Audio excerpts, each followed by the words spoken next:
all'inizio dell'anno scolastico un saluto da chi ha finito il suo percorso scolastico. Ciao a tutti, mi chiamo Laura, ho finito quest'anno e sto lavorando. E in bocca al lupo a tutti voi che iniziate.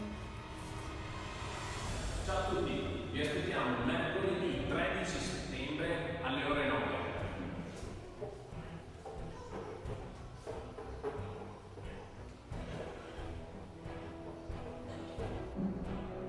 Ciao!